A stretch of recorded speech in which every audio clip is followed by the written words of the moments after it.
हिंद मेरे प्यारे साथियों, आज का सेशन जीके जीएस का पार्ट 13 होने वाला है। यानी कि आज से पहले मैंने 12 पार्ट को ऑलरेडी करा के रखा है। अगर आपको 12 पार्ट देखना है तो वहां आपको प्लेलिस्ट में जाके देखना पड़ेगा। ये क्वेश्चन की संख्या यहाँ पे 20 रहने वाली है और हर एक पार्ट में 20-20 क्वेश्चन मैं कराता हूँ रोज़ के रोज़। यानी कि जीके जीएस यहाँ आपको economics, political science, history, geography, current affairs और स्टैटिक जीके से पूछे जाएंगे।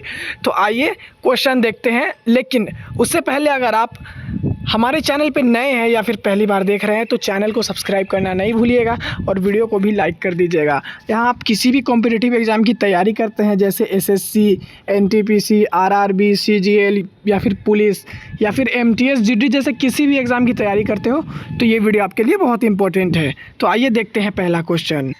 क्वेश्चन नंबर 1 कहता है, देशों के इनमें से किस युग में दो पक्षीय प्रणाली है? तो वैसे देश का नाम बताना है जिसमें दो पक्षीय प्रणाली अपनाया गया है। तो चीन और दक्षिण अफ्रीका बिल्कुल नहीं है। चीन और दक्षिण कोरिया गलत है। ये श्रीलंका और भूटान ये भी गलत है। भारत और पाकिस्तान ये भी गलत है। संयुक्त राष्ट्र अमेरिका और यूनाइटेड किंगडम यानी कि यूएसए और यूके, इन दोनों देश में दो पक्षीय प्रणाली अपनाई गई है। ऑप्शन नंबर डी यहाँ पे बिल्कुल करेक्ट हो जाएगा। दूसरा क्वेश्चन कहता है, केंद्र सरकार की आयुष्मान भारत योजना किससे संबंधित है? शिक्षा से, कृषि से, ऊर्जा से या स्वास्थ्य से? तो केंद्र सरकार की आयुष्मान भारत योजना स्वास्थ्य से संबंधित है। आप लोगों ने सुना होगा आयुष्मान कार्ड, तो वो हॉस्पिटल में यूज होता है, तो स्वास्थ्य से संबंधित है। डी यहाँ पे करेक्ट हो जाएगा। तीसरा क्वेश्चन, मुंडक उपनिषद किससे संबंधित है? तो मुंडक उपनिषद का संबंध अथर्ववेद से है। यहाँ पर ऑप्शन नंबर बी बिल्कुल करेक्ट हो जाएगा। और मुंडक उपनिषद से सत्यमेव जयते लिया गया है। क्वेश्चन नंबर 4 देखते हैं, अलाउद्दीन खिलजी के शासनकाल में राज्य द्वारा निम्नलिखित में से किस प्रकार का कर नहीं लगाया गया था?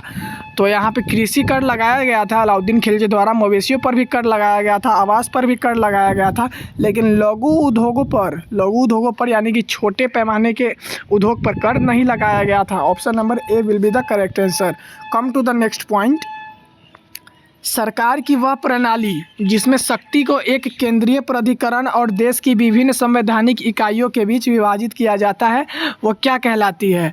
तो सरकार की वैसी प्रणाली जिसमें शक्ति को एक केंद्रीय प्राधिकरण देश के विभिन्न संवैधानिक इकाइयों के बीच विभाजित किया जाता है, वैसे देश को संघवाद कहा जाता है। ऑप्शन नंबर बी बिल्कुल करेक्ट हो जाएगा। अगला क्वेश्चन, लाल बाल पाल नाम से प्रसिद्ध स्वतंत्रता सेनानी क्रमशः किन भारतीय राज्यों से संबंधित है? तो लाला लाजपत राय, जिसको लाल भी कहते हैं, वो पंजाब से संबंधित है। बाल गंगाधर तिलक, जिनको बाल कहते हैं, वो महाराष्ट्र से संबंधित है। और पाल यानी कि सचिंद्र नाथ पाल, वो बंगाल से संबंधित है। तो पंजाब, महाराष्ट्र और बंगाल यहाँ पे ऑप्शन नंबर डी में दिख रहा है, तो D will be the correct answer. 7वां क्वेश्चन है, सुप्रसिद्ध काव्य मेघदूत इनमें से किसकी कृति है? तो मेघदूत कालिदास की रचना है। ऑप्शन नंबर सी यहाँ पे बिल्कुल करेक्ट हो जाएगा। 8वां क्वेश्चन, मैत्री और दक्षिण गंगोत्री नामक अनुसंधान केंद्र कहाँ स्थित है? तो मैत्री और दक्षिण गंगोत्री अंटार्कटिका में स्थित है। ऑप्शन नंबर ए यहाँ पे बिल्कुल करेक्ट हो जाएगा। 9वां क्वेश्चन, राष्ट्रीय ग्रामीण रोजगार गारंटी अधिनियम के तहत प्रत्येक परिवार को न्यूनतम कितने दिन का रोजगार प्रदान करने का प्रावधान किया गया है? यहाँ पे नरेगा की बात की गई है। अभी वर्तमान में उसका नाम मनरेगा है, महात्मा गांधी नेशनल रोजगार योजना। तो उसमें 100 दिन रोजगार देने की चर्चा की गई है किसी भी परिवार को। ऑप्शन नंबर बी बिल्कुल करेक्ट हो जाएगा। वन्य जीव संरक्षण अधिनियम जो 1970 में पारित हुई थी, उसमें कितनी अनुसूचियां हैं? तो वन्य जीव संरक्षण अधिनियम में टोटल 6 अनुसूचियां हैं। यहाँ पे डी करेक्ट हो जाएगा। 11वां क्वेश्चन, इनमें से किस अवधि को भारत में स्वर्ण क्रांति यानी कि गोल्डन रिवॉल्यूशन के नाम से जाना जाता है? तो वर्ष 1991 से लेकर 2003 तक की अवधि को गोल्डन रिवॉल्यूशन के नाम से जाना जाता है। नेक्स्ट क्वेश्चन, मीनाक्षी मंदिर कहाँ स्थित है?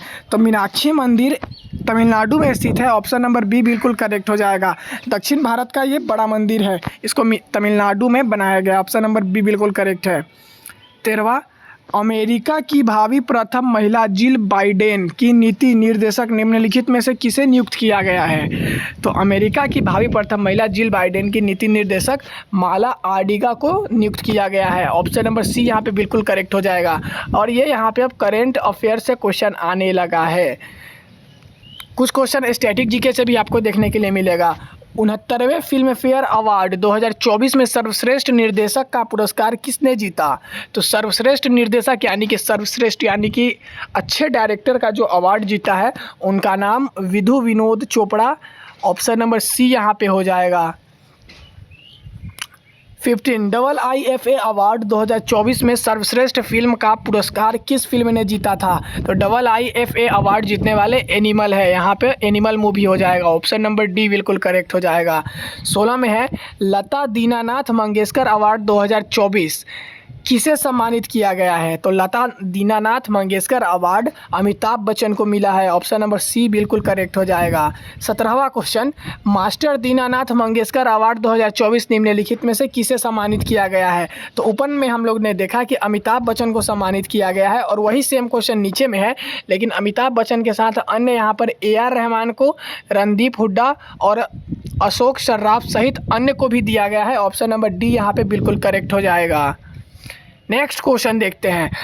81वें गोल्डन ग्लोब अवार्ड 2024 और 77वें बाफ्टा पुरस्कार 2024 दोनों में से सर्वश्रेष्ठ निर्देशक का पुरस्कार किसे मिला?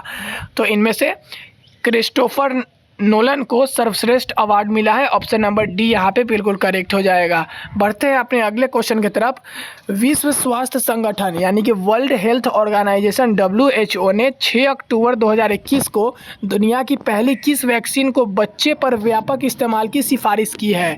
तो यहाँ पे मलेरिया का जो वैक्सीन बनाया गया है वो WHO ने बच्चों पे इस्तेमाल करने की सिफारिश की है। ऑप्शन नंबर ए यहाँ पे बिल्कुल करेक्ट हो जाएगा। आज का 20वां और सबसे लास्ट क्वेश्चन, भारत में तेंदुआ की स्थिति 2022 रिपोर्ट के अनुसार भारत में तेंदुआ की सर्वाधिक संख्या किस राज्य में है? तो सबसे अधिक तेंदुआ मध्य प्रदेश में है। यहाँ पे ऑप्शन नंबर सी हो जाएगा। तो मैंने 20 क्वेश्चन यहाँ पे आपको कंप्लीट करा दिए।